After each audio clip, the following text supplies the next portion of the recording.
Saudara berdalih untuk membebaskan sandera dan menargetkan Hamas. Nyatanya, serangan Israel yang semakin intensif di Gaza di tengah negosiasi gencatan senjata yang menggantung justru mengakibatkan banyak nyawa melayang dan didominasi anak-anak.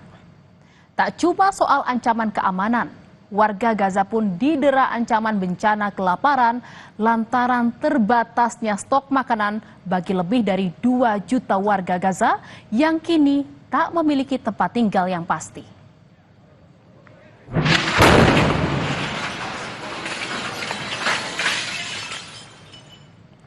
Lagi-lagi, gedung yang menjadi tempat tinggal bagi warga Gaza menjadi sasaran serangan udara militer Israel. Dalam sekejap, asap tebal langsung memenuhi kawasan permukiman Sheikh Radwan. Sejumlah kaca toko di sekitar gedung juga pecah. Menurut media setempat, serangan dilakukan tanpa ada peringatan sebelumnya yang disampaikan pihak militer Israel kepada warga.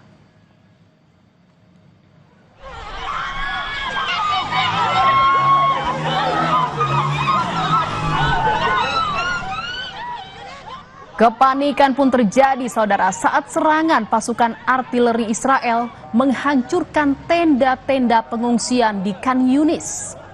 Serangan yang terjadi pada hari Minggu itu menewaskan 3 orang dan melukai setidaknya 30 orang lainnya.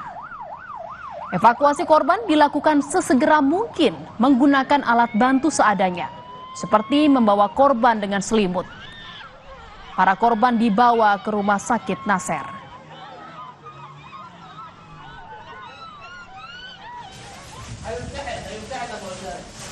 Sementara di daerah Jabalia, saudara, 30 pasien dan 57 petugas kesehatan dievakuasi dari sebuah rumah sakit yang hancur di jalur Gaza Utara setelah pengepungan selama 2 minggu oleh militer Israel. Pekan lalu, otoritas Israel mengeluarkan perintah evakuasi untuk sebagian besar wilayah Gaza Utara menjelang serangan terhadap Hamas. Militer Israel juga memerintahkan evakuasi rumah sakit dan mengancam akan menghancurkannya jika tidak mengikuti perintah. Salah satu pusat medis terakhir yang berfungsi di Gaza Utara tersebut telah dikepung oleh pasukan Israel dan menjadi sasaran tembak dalam beberapa hari terakhir.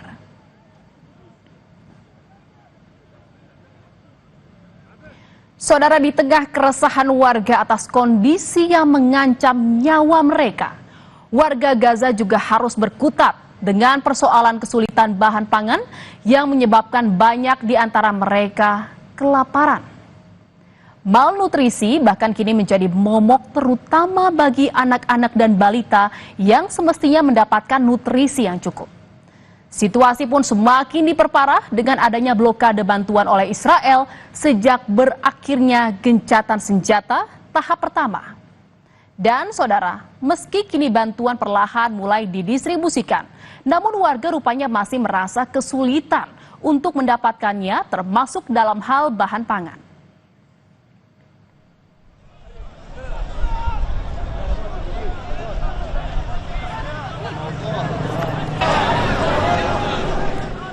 Bahkan ketika warga Palestina tengah berkumpul di pusat bantuan makanan Selasa lalu, kepanikan terjadi lantaran militer Israel melepaskan tembakan. Pihak Israel menyebut mereka melakukan tembakan peringatan untuk mengontrol situasi. Namun hal itu berakibat pada terlukanya 3 warga Palestina. Warga Palestina sangat menyesalkan tindakan militer Israel tersebut, lantaran banyak dari mereka yang sudah menempuh jarak jauh untuk mendapatkan makanan dan bantuan. Mengingat kini warga harus mengambil bantuan ke pusat bantuan di Rafah yang terletak di dekat area Gaza Selatan.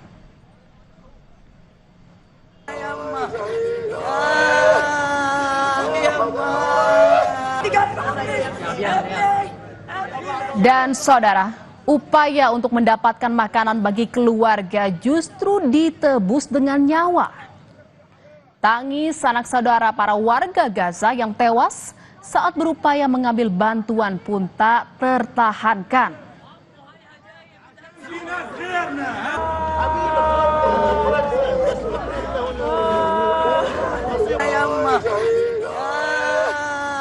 Ketika militer Israel melepaskan tembakan di dekat pusat pembagian bantuan di Gaza Selatan pada minggu lalu. Pihak Israel mengklaim tindakan yang mereka lakukan di area tersebut menargetkan teroris.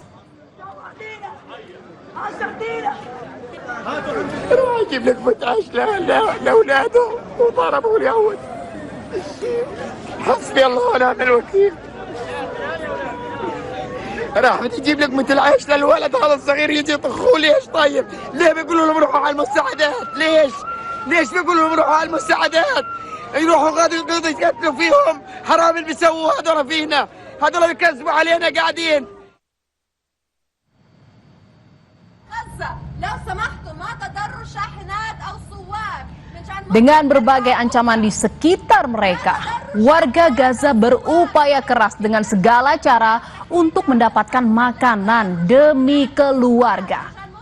Ratusan warga Palestina pun berebut untuk mendapatkan makanan saat Badan Pangan Dunia mengantarkan bahan makanan di kawasan Khan Yunis. Sejumlah petugas bahkan harus berteriak agar warga tidak mendekat ke arah truk. Warga diminta hanya mengambil 1 karung tepung agar semua warga bisa mendapatkan bagian.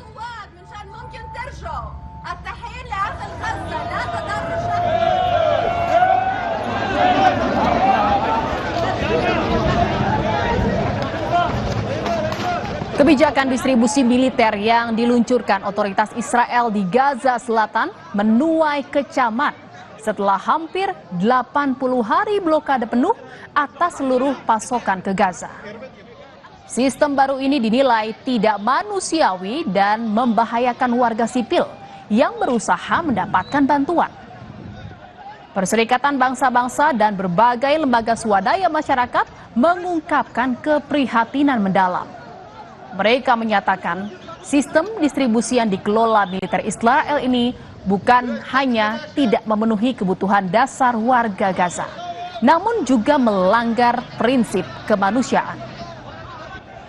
Sejumlah organisasi kemanusiaan menilai warga yang berusaha mengantre bantuan kini terancam keamanannya karena sistem tersebut memberikan resiko tinggi terjadinya kekerasan dan penyalahgunaan kewenangan militer. ليش نصلي شيء هيك؟ ليش نصلي مواصيل زي هيك؟ ابني 4 أيام ما يذوقش الخبز. انا قاطع المسافه بعيده من قريب من البحر، من السيارات طلع لوين وهياتنا ما لحقناش يعني ولا اخذنا ولا سوينا. هاينا مروحين الحمد لله. Dan saudara, di tengah krisis kemanusiaan di Palestina, tudingan pun disampaikan pihak Israel pada Presiden Perancis Emmanuel Macron. Lantaran Macron sempat menyampaikan pada negara-negara Eropa agar memperkeras sikap mereka terhadap Israel jika situasi di Gaza tak juga membaik.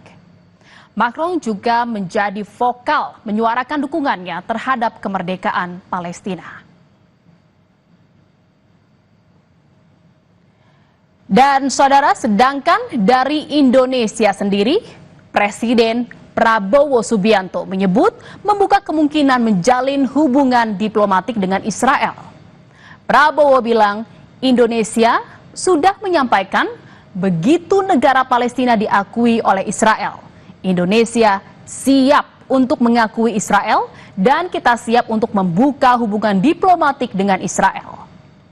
Hal itu dinyatakan Presiden usai melakukan pertemuan bilateral dengan Presiden Prancis Emmanuel Macron di Istana Merdeka pekan lalu.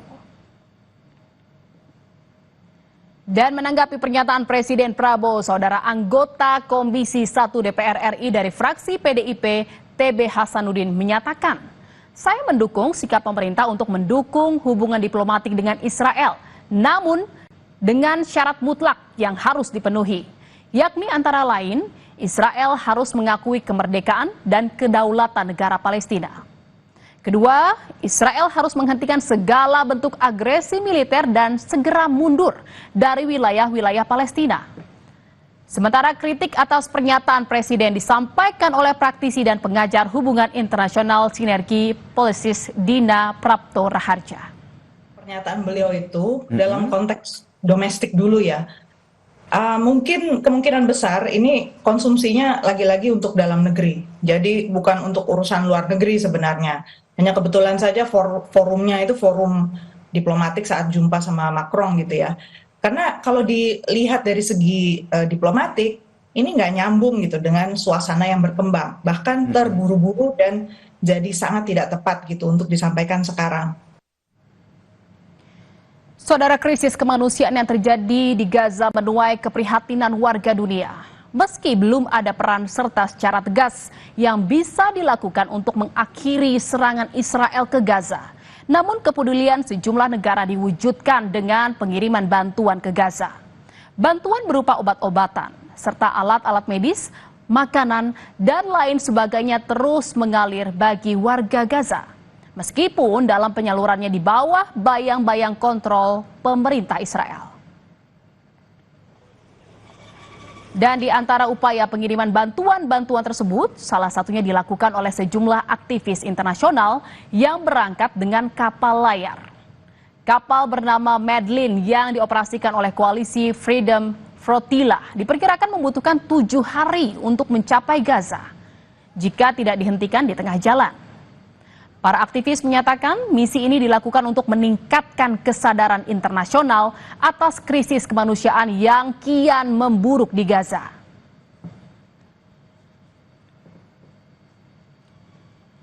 Saudara, lebih dari 54.000 warga Gaza telah tewas sejak situasi memanas 7 Oktober 2023. Kecaman dari dunia internasional juga bermunculan, namun belum juga ada titik temu.